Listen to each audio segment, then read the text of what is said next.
నేను కడపలో గెలవకపోవడానికి కారణం టైం అనే నేను అనుకుంటున్నాను. బికాస్ నేను కడపలో తిరిగింది కేవలం 14 రోజులు మాత్రమే.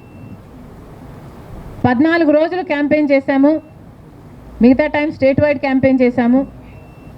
మేము 14 రోజులు ఎంత కష్టపడినా కూడా we were not able to cover most of the geographical area. చాలా మటుకు రూరల్ ప్రాంతాలలో కనీసం రాజశేఖర్ రెడ్డి బిడ్డ పోటీ చేస్తుంది అన్న విషయం కూడా చాలామందికి తెలియలేదు.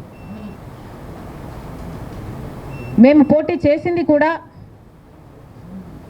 ఎలాగైనా సరే మళ్ళీ హంతకులు హత్య చేపించిన వాళ్ళు చట్టసభలకు వెళ్ళకూడదు అని ఉద్దేశంతో మాత్రమే పోటీ చేయడం జరిగింది.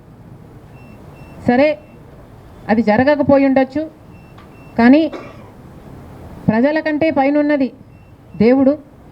ఐఎమ్ వెరీ షూర్ వాళ్ళ పాపం పండుతుంది. పండే రోజు కోసం దేవుడు కూడా ఎదురు చూస్తున్నాడని నా అభిప్రాయం.